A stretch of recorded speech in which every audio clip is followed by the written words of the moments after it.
vous a amené ou vous a conduit à séjourner quelque peu en République islamique de Djibouti, où vous avez fondé un catéchuménat. Donc vous êtes, je crois, un grand connaisseur du Coran, en tout cas de cette religion, et vous êtes, je crois, aujourd'hui animateur d'un site qui s'appelle islametvérité.com, qui diffuse des vidéos sur l'islam et le message que comporte cette religion. Merci. Évoquer les rapports de la liberté religieuse en France et de l'islam et mettre en relation deux réalités antagonistes. D'une part, l'islam est en soi un projet politique qui, ne distinguant pas l'ordre temporel de l'ordre spirituel, est contraire à la laïcité. Et d'autre part, et en conséquence, la France ne peut pas accepter le développement de l'islam sans rejeter son identité issue de l'accueil de la parole du Christ. Rendez à César ce qui est à César et à Dieu ce qui est à Dieu. D'un côté, c'est un fait, il n'y a pas un seul régime islamique où la liberté religieuse est respectée. Et cela non pas en raison d'un retard passager de la civilisation musulmane vers l'inévitable société multiculturelle et démocratique que nous vend le mondialisme négateur de toute frontière et de toute différence, y compris celle du bien et du mal, de la vérité et du mensonge. Mais parce que l'islam est par nature totalitaire. Entre nous et vous, c'est l'inimitié et la haine à jamais jusqu'à ce que vous croyiez en Allah seul. Sourate 60, verset 4. Ce que M. Dalil Aboubaker ne dit pas différemment lorsqu'il dit « L'islam est à la fois une religion, une communauté, une loi et une civilisation. Ne sont pas seulement musulmans ceux qui pratiquent les 5 piliers de l'islam, mais tous ceux qui appartiennent à cet ensemble identitaire. » Fin de la citation. Je rappelle que suite à une fatwa, notre compatriote, M. Robert Edeker, vit toujours avec sa famille cachée. Qu'en Algérie, l'évangélisation est passible de 5 ans de prison et 10 000 € d'amende. Qu'en Égypte, une femme et ses 7 enfants viennent d'être condamnés à 15 ans de prison pour s'être convertis au christianisme. 15 ans. Lorsque les frères musulmans auront fait de la charia la constitution de l'Égypte, la sentence sera la mort, conformément à ce que demande Allah. L'Égypte n'est pas la France, dira-t-on, certes, mais non seulement il y a eu un temps où l'Égypte n'était pas musulmane, mais encore la France a déjà accepté que l'UOIF n'inscrive pas dans sa charte le droit à la liberté religieuse, parce que contraire à la charia. De l'autre côté, la République française, sous inspiration maçonnique, affirmant son indifférence de principe vis-à-vis de toute religion, rend impossible l'exercice de la liberté religieuse, théoriquement, car si toutes les religions se valent, alors il n'y a aucune raison d'en choisir une. Et la liberté est donc sans objet. Et pratiquement, car si l'Église est haïe en raison de sa prétention à être l'unique vraie religion, l'islam qui prétend la même chose est craint.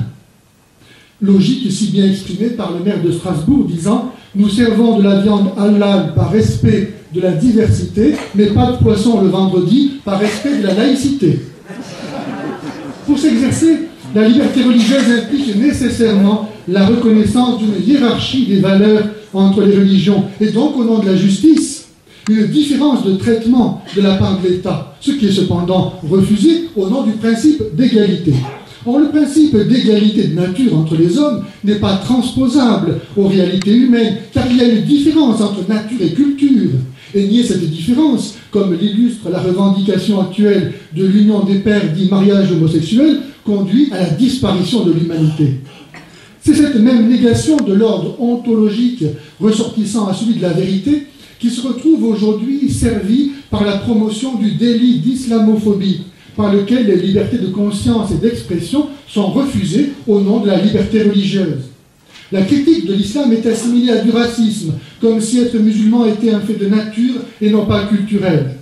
Pour mieux ignorer le caractère propre de la religion catholique et ce qu'elle lui doit, la France doit faire de l'islam son semblable et lui donner part à l'héritage mérité par l'Église. Alors qu'il est un projet politique d'autant plus dangereux qu'il se prétend divin, l'islam est placé au-dessus de tout soupçon, parce que paré des atouts de la religion. Interdit d'examen critique, toutes grandes lui sont ouvertes les portes à la guerre de conquête qu'Allah prescrit à tout musulman. Combattez-les jusqu'à ce qu'il n'y ait plus de subversion et que la religion appartienne seulement à Allah. L'État ne peut pas plus se cacher derrière sa neutralité qu'il peut échapper au jugement de la parole du Christ, qui n'est pas avec moi et contre moi, qui n'amasse pas avec moi, dissipe. Bref, la question de la liberté religieuse et de l'islam en France ne conduit-elle pas à reconnaître, sous des apparences contraires, une double imposture? Celle de la République que Benoît XVI dénonce sous les termes de dictature du relativisme, et d'autre part, l'imposture de l'islam qui, aidé par ce climat d'apostasie généralisée, vise à instaurer la loi musulmane, comme en témoignent ces extraits de la déclaration islamique de M. Alija Izetbegovic, chef d'État de Bosnie-Herzégovine de 1990 à 2000, qui disait « Il ne peut y avoir ni paix ni coexistence entre la religion islamique et les institutions politiques et sociales non islamiques. La renaissance islamique ne peut commencer sans une révolution religieuse, mais elle ne peut se poursuivre et être menée à bien sans révolution politique. Notre première tâche doit être de gagner non le pouvoir mais les hommes. Le soutien qu'un peuple musulman apporte effectivement à un régime en place est directement proportionnel au caractère islamique de ce dernier. Nous devons être des prêcheurs et ensuite des soldats. Le mouvement islamique doit prendre le pouvoir dès qu'il est en situation morale et numérique suffisante pour lui permettre de renverser le gouvernement non islamique. Comme disait Jésus, que celui qui a des oreilles pour entendre, qu'il entende.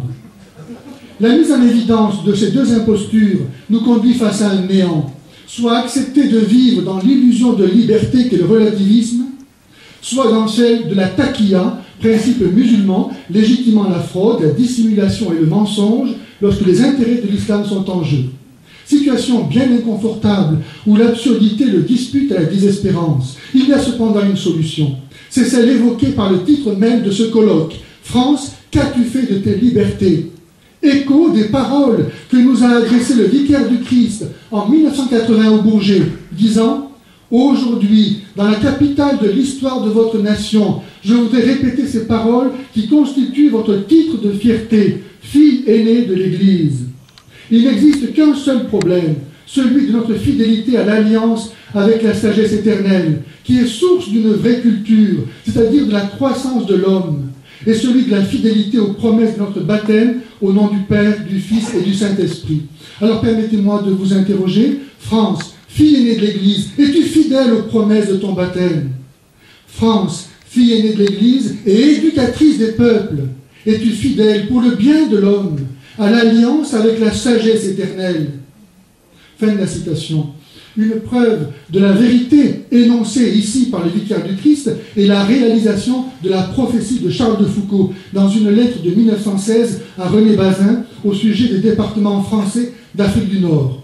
Il dit « Si nous n'avons pas su faire des Français de ces peuples, ils nous chasseront. Le seul moyen qu'ils deviennent français est qu'ils deviennent chrétiens. D'une façon générale, sauf exception, tant qu'ils seront musulmans, ils ne seront pas français. Ils attendront plus ou moins patiemment le jour du Mahdi en lequel ils soumettront la France. » Fin de citation. Parce que la Troisième République a interdit leur évangélisation, ces peuples ne sont pas devenus chrétiens et donc pas davantage français. Et comme l'avait entrevu Charles de Foucault, ils nous ont chassés.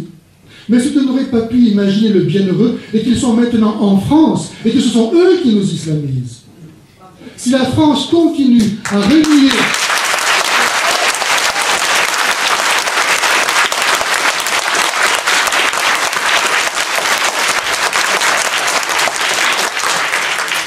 Si la France continue à renier son identité et sa vocation de fille aînée d'Église, à assimiler islam et christianisme, elle deviendra une république islamique.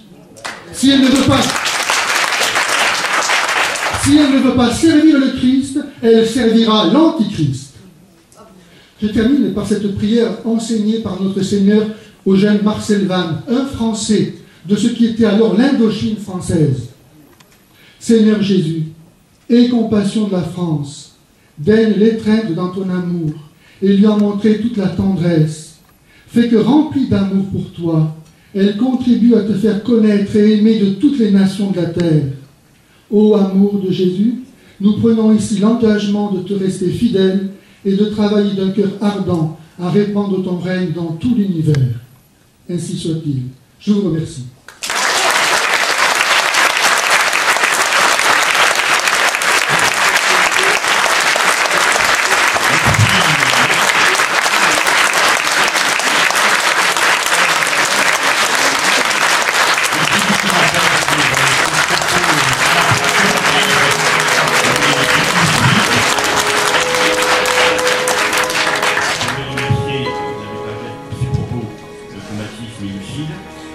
Cette question de liberté religieuse de l'islam, une religion qui inspire beaucoup de méfiance et d'inquiétude